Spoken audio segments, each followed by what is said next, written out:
Hello everyone, I'm the Weebtooner, and today I want to talk about the webtoon Empress of Another World, also known as Isege Hwangbi. It's a 2017 webtoon authored by Lee Young-yu and illustrated by Seo-Rim. This webtoon is a romance isekai story targeted mainly towards young female adults. Now there's a lot to this series you wouldn't pick up on at first glance, so I'm going to go through the initial parts of the story and attempt to summarize and analyze the key aspects so that you can decide whether or not you want to pick this up yourself.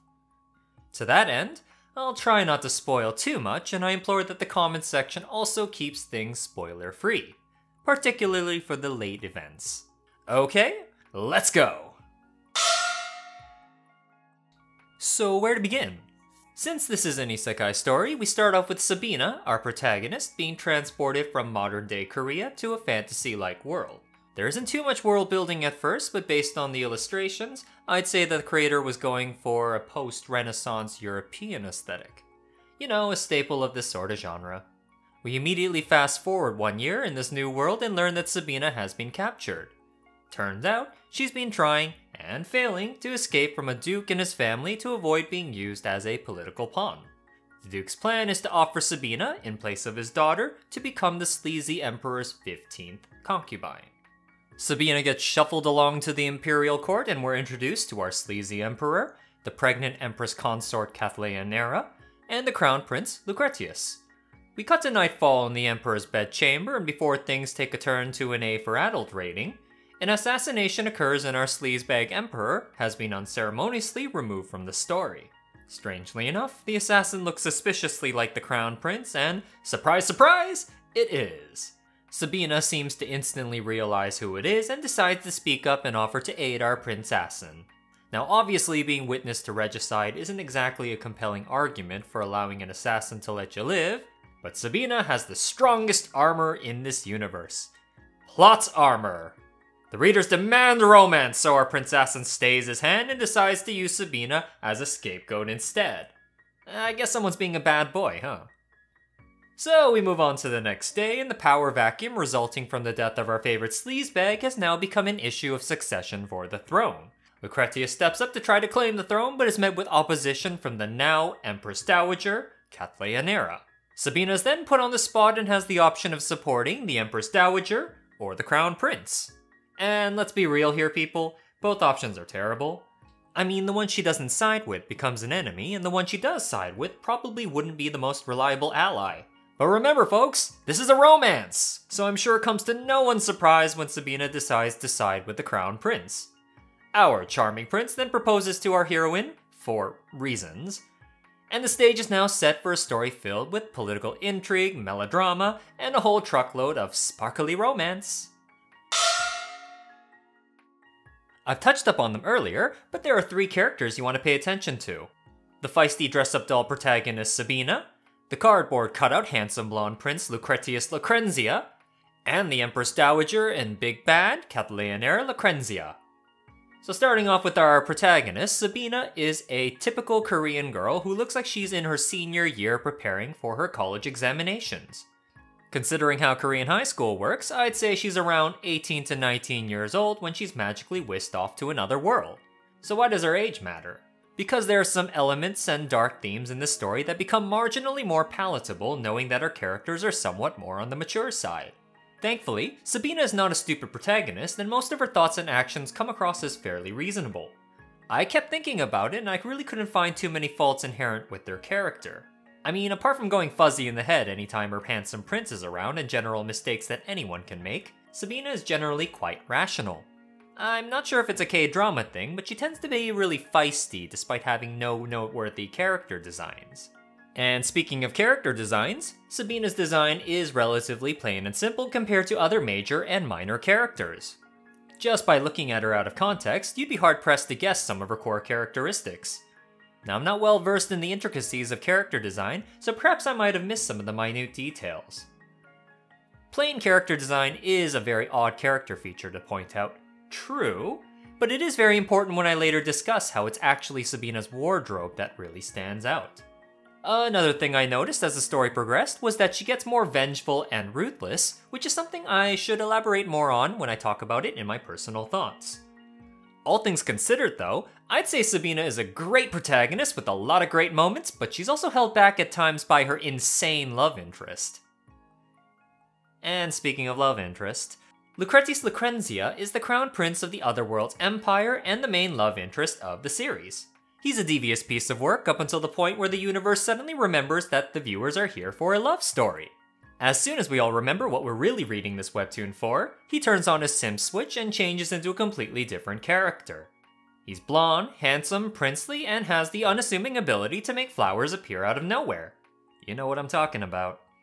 Given how he's introduced in the second chapter, you wouldn't be faulted for thinking Empress of Another World is your typical shoujo manga, but I'd have to disagree, and I'm more inclined to say that this series is better placed under the josei genre. This man, Lucretius, is cold, calculating, and ruthless to all. Except to our main heroine for some inexplicable reason. The dude's been engaged multiple times, with each successive wife leaving for increasingly concerning reasons. It's also heavily implied he's around 27 years old, meaning there's a pretty sizable age gap between the main couple. You know, for those of you who care about that sort of thing. Viewers, you might have already caught on to this, but I really don't have much to say about this guy. There's nothing too noteworthy about him that separates this particular character from all the other archetypical handsome bad boys with power. Anyone who's ever watched a fair amount of Korean dramas or shoujo josei manga should be very familiar with this type and what I'm talking about. Now our last key character is first introduced to us as the Empress Consort Catleonera Lucrenzia, but is relegated to the role of Empress Dowager. In case you're unfamiliar with these terms, this woman starts off as the Emperor's main wife, and after his untimely demise, she's now the late Emperor's widow. A relatively less safe position. Apart from having a name that's really hard to enunciate, I find her to be one of the most noteworthy characters. She's a great villain with a fairly well-developed and tragic backstory revealed in later chapters. She's fairly desperate to stay in a position of power, and considering that the Crown Prince is not blood related to her, and with his general temperament, I'd say that her motives are well within reason. Admittedly, she's a bit of an archetypical fairy tale stepmother-esque villain and tends to do cruel things for the sake of solidifying her status as the villain. But I can forgive that because she stays as an active threat through the main storyline and genuinely feels dangerous. So I read through the entire series a few months ago, and I might as well say it right now. I enjoyed reading through this webtoon. One of the themes that I caught on to was having to deal with events beyond your control. From the opening act, we see that Sabina has almost no control over the story's flow until the Emperor's assassination. And even then, all she can do is find a way to prevent death. All the events simply happen and Sabina just has to roll with the punches. In that regard, I will say that Sabina is almost a bit too well composed. Her mental fortitude is seriously out of this world. I mean, her life is continuously under threat day in and day out, but she casually takes things in stride. Seriously, read through the first 20 to 30 chapters and ask yourself if you could maintain your composure when the big scary bad lady actively conspires to end your life and your only ally is a PTSD clingy pretty boy. Bit hard to do, isn't it? Moving on from that, Lucretius was a character I didn't quite care for while reading through the series. He starts off as a typical bad boy and even has the audacity to issue a challenge where he won't touch Sabina and opts to have her run into his arms willingly. It's honestly a bit ridiculous because she really has no choice when it comes to this romance. She either has to serve her narrative purpose and hook up with the prince, or die. I don't know about you, but some choices require next to no thought whatsoever. The prince simply loses his mind around chapter 15 and becomes obsessed with our heroine, and we as the audience are given an expositional traumatic backstory to explain his sudden change in character. Perhaps some of you may see this differently, but I thought Lucretius was a really uninspired character. I suppose as far as Korean drama love stories go, this sort of flat character tends to be a common staple, but he's really not that enjoyable, people. Personally, I thought watching Sabina navigate through the political drama to be the hook that drew me into the story, as opposed to the romance. Kinda reminds me of East Asian dynastic court politics with a European Renaissance coat of paint. Having said that, the political intrigue isn't anything really too deep, as the story is centered around our main couple. Now I know I've been talking smack about Lucretius through this video, but I must say that even though this absurd romance between this mismatched couple seems kinda forced at times, it's also kinda nice to watch. I mean, what can I say? They both have some really great moments with each other. The scene that comes to mind is when the couple go about tormenting the Duke's daughter. That's not to say I condone such actions, but it's within these scenes that Sabina really shines and the prince becomes marginally more interesting. I don't know, maybe I enjoy watching people get their just desserts, but payback is always so satisfying. And speaking of such, I mentioned before that Sabina develops a more ruthless side to her as the story progresses. I found this aspect of the series to be fascinating.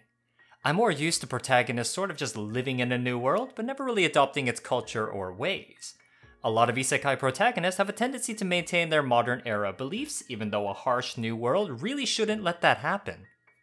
But then again, a lot of these isekai protagonists are usually gifted with supernatural powers by a random deity that transforms them into demigods. So I suppose they have that privilege, which Sabina does not. Either way, I found it refreshing to see the other world's values take their toll on Sabina and change her so that she fits in more naturally with their new surroundings. One last thing I ought to elaborate on before I wrap up this section is that I mentioned earlier that Sabina is a dress-up doll with no notable character designs. Perhaps maybe I was a little bit too harsh then, so allow me to kind of revise that statement. Readers beware, our protagonist changes outfits frequently. And I mean frequently. Within the first 6 chapters alone, I counted like 5 distinct outfits, and the illustrator just keeps on going and going and going. You can tell that someone somewhere had a lot of fun with this because Sabina will constantly change into new clothes. Some of those new clothes look a bit too modern and they don't quite fit the setting. Now, there are moments when I thought it was quite jarring to see all this political drama happening, while our fashionista adopted a new look a few panels later. Mind you, the outfits are fantastic and it really spices up her appearance. I don't know, maybe I'm just a sucker for eye candy. Oddly enough, Sabina's plain character design really lets her rock some of these outfits so very well. It's like the whole setup reminds me of how a fashion designer dresses their mannequins, and I honestly wouldn't be surprised if a fashion designer had a hand in this aspect of the series. If you're looking for a solid romance that hits all the same beats as a typical Korean romance drama, then this is the webtoon for you. All in all, the series is quite wholesome and littered with many comical and exciting moments. If you also enjoy watching a non-stupid protagonist use her charm and wits to change an oppressive political landscape from within, this may also be the story for you. Even better, as of the time of creating this video, the story is already considered complete and even has chapters that serve as after-stories beyond the main plot's conclusion. This is one of those rare instances where you get to follow the protagonist's journey all the way, and it concludes with a very satisfying ending. Once again, the intended audience for this webtoon are young female adults, but even someone like me can find a lot to enjoy from it. And if it wasn't already obvious, I'm not really part of said intended audience, so that says something. Just keep in mind that although it's a bit downplayed, the story does contain mature and dark themes, so viewer discretion may be advised. Thank you for watching this video. It's the first review video of its kind, and we hope to release many more like it. If you like this sort of thing, please consider dropping a like and/or subscribing to the channel. I'm the Weebtooner, signing off.